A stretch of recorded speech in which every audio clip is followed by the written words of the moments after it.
accident. She didn't because it is in my trash can.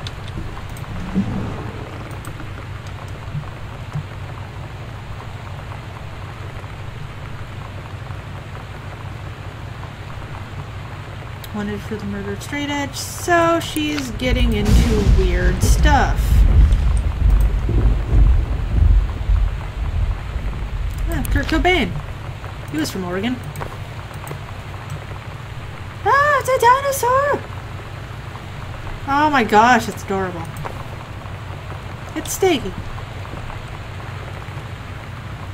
X-Files thing. I don't know the combination.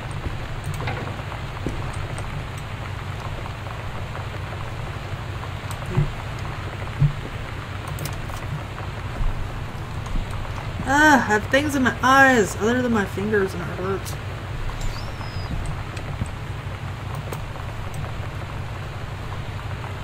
Looks like Lisa Frank. Her.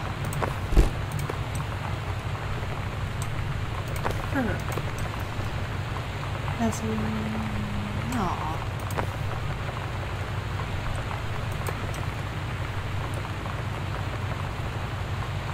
What happened to Mitten?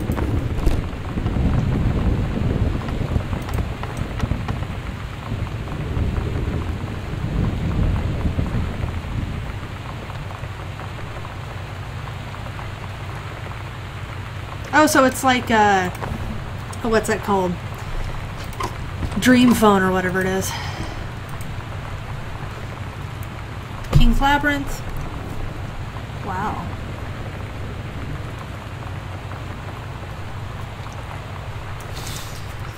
Captain Allegra, still in her flowing skirt and sturdy jerkin, descended a single shining thread into her lower cavern of the labyrinth. She and the first mate, on their own now, grew closer to their goal, the throne room of the dead immortal king of the island. The first mate slid down the line onto the stone floor. She swept chalky bone dust from the front of her canvas trousers and looked up at Allegra, which ironically is a prescription drug, if I'm not mistaken. Silken thread, nigh unbreakable thanks to the enchanted moths that inhabited the island, trailed behind, leading their way back to the entrance. From further into the labyrinth, a moaning began to echo. The moaning grew louder and clearer. It turned into words from some ancient language they could not understand. The king's cursed voice. The hairs on Captain Allegra's arm stood on end. She looked back at her first mate, whose eyes remained locked on the blackness of the passage for a moment. Too long before noticing the captain's gaze, the first mate nodded silently ahead. Following the king's ghostly song deeper and deeper into the labyrinth, they came upon a rocky gap, spilling forth otherworldly blue light. The great basin of the dead king's throne room lay below. Skeletal in rotten robes, the king was haunched over the blue orb, topping his royal scepter. Shadows of his bony fingers danced on the walls like ghouls. As he sang, wailing souls flowed in one by one through the cracks in the cave walls, pulled into the orb, causing it to glow brighter and brighter. Behind the king, a long staircase hewn from rock led down into the chamber from a passage at the top. Allegra said, "We have the advantage in numbers. I will draw his attention, and then you." But the first mate interrupted. "No, I am smaller and quicker, and you know of dealing with mystic energies like these. I will circle to the other side, get the king's attention, and lead him on a merry chase."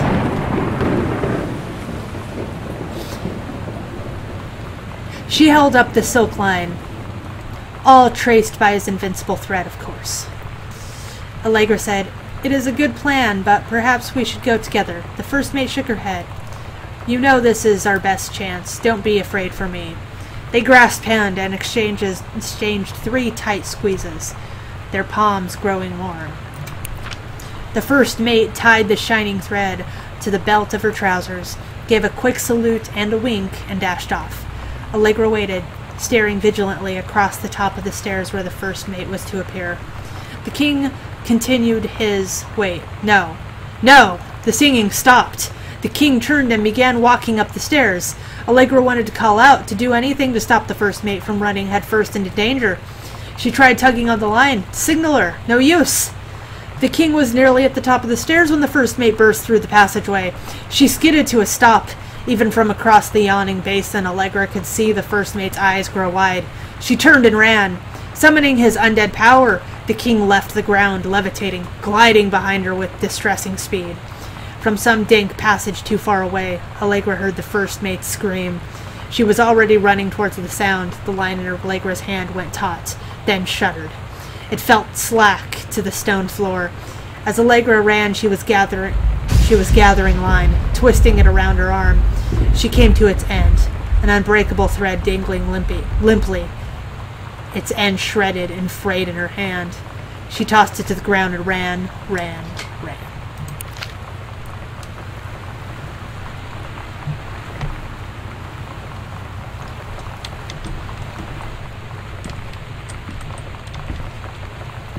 I will say, this is actually a very good story.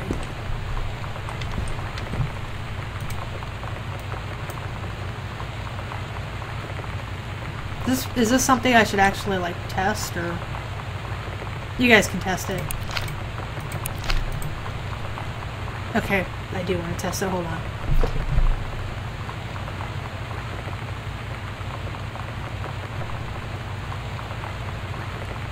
I don't know if this is going to work with the fact that it is a computer screen. My head hurts just from doing that. Nintendo! Super Spitfire? Oh, because they obviously can't put a real game in this. Journey of Crystal. Man, what the... Super Nintendo was the shit. Adventurous the cat. Yeah, he's creepy. Chun-Li moves. Got it, so it's Street Fighter.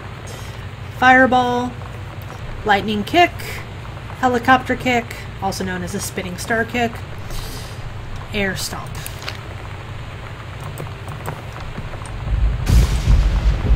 That is a cup. Ooh. Hello.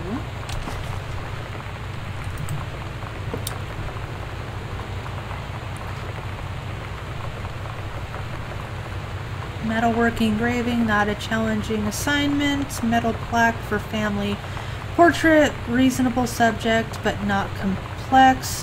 When I said that mom and dad should be replaced with parents' names, I did not mean just add them underneath. Acceptable leveling and edges, show more pride in work. Got it, so she did the family portrait thing, and her teacher thought she was being stupid. I never did well in school either. I didn't like being told what to do. This is the one me and my dad are building. Want to go for a ride when it's done? That is a nice motorcycle.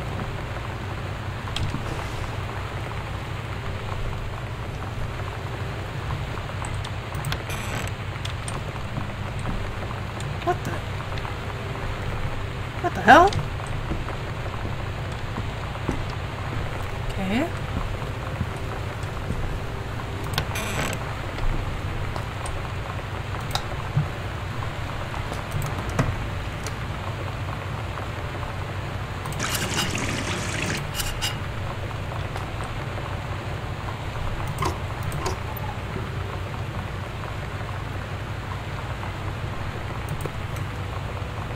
I love stars.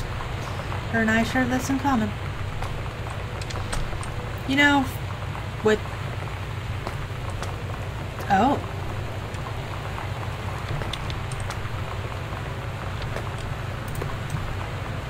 Oh.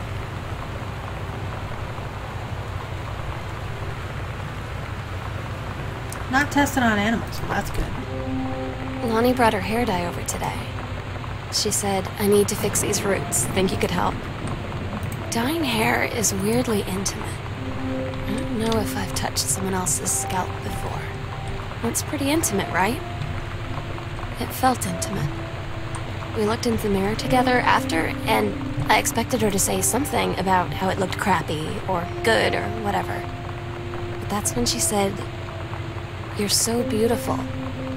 And she was looking at me. Right in that moment, I wanted to say something, but I waited. And the moment was gone.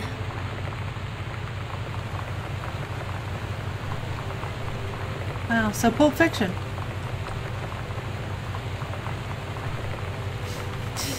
Uma Thurman gets stabbed in the heart with a heroin needle, and something about cheeseburgers is important.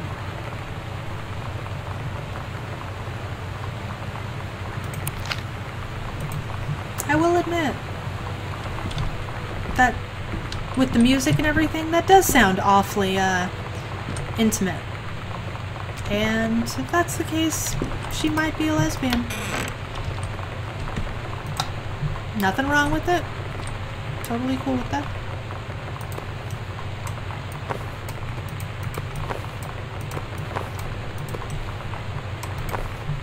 Apparently I can't find any way of opening that.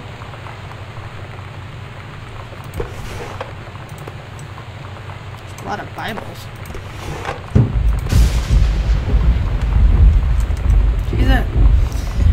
Dear Mom, Dad, and Sam, I am in the channel.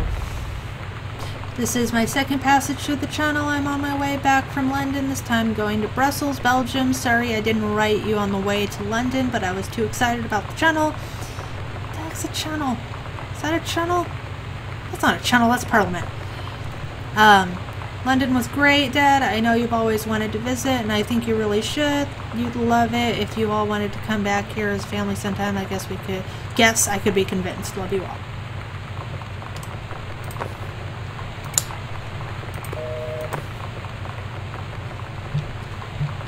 So I'm guessing this might be like about the missing stuff. What the? Oh, jeans.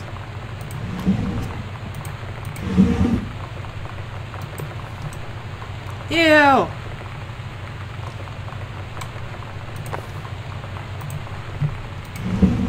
I want to find my parents' condoms.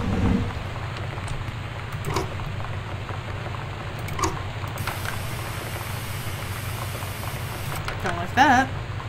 Oh, all the missing stuff. Got it. So, like the DVD player, or laser disc player, and all that crap. Ew. Oh, Mitten.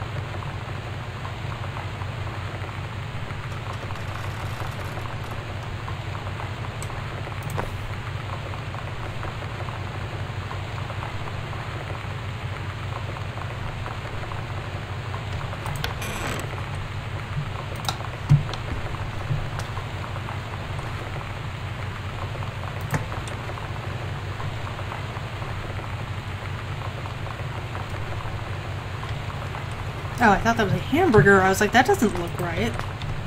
It's a hamburger.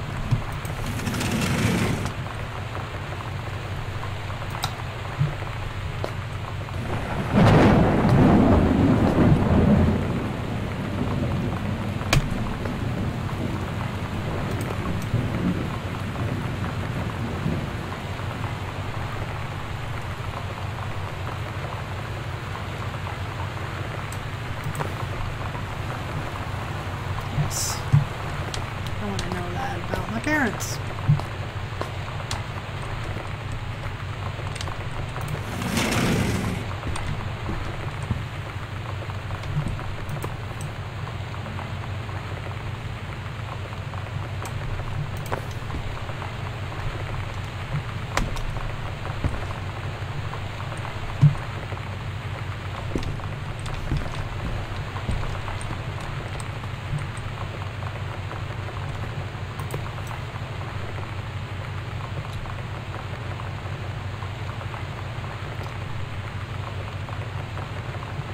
Who's Rick? G-Mom. Who's Rick?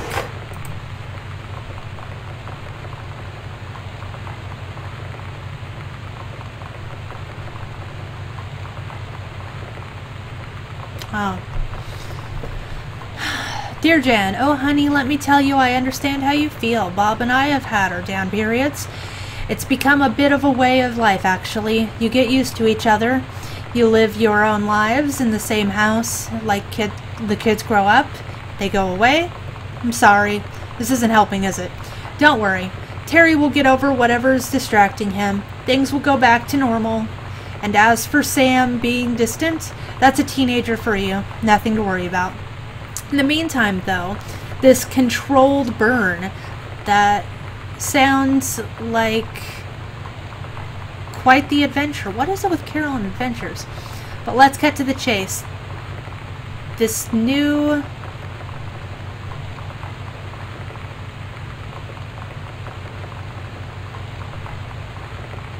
something. Andrew? They sent, that's what I want to hear about. Oh, Ranger, this new Ranger they sent. Ranger Rick, you have to be kidding me. It's too perfect. You have to tell me everything and send pictures. I want the whole package. Wait, that sounds wrong. Keep your chin up until Terry is out of his slump. And in the meantime, write more letters to your old friend Carol. She adores them. So that's who Rick is.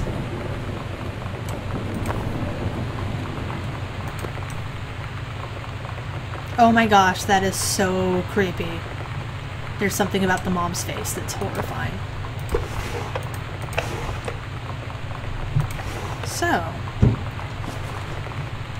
Mom, who's Rick?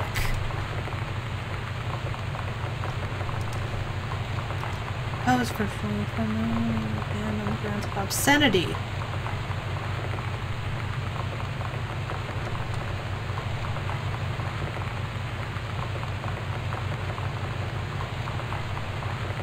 So, obscene poems, well, obscene by the 1800 standards,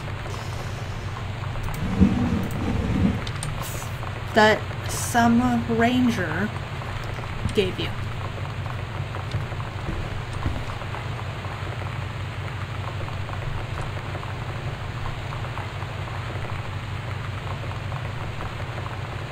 Well, guys, as much as I very much am very interested in playing this game, I have to go. But I will pick this up tomorrow. This is very exciting to me. So anyway, thank you for joining me at Quits Gaming. I will see you again next time. See ya!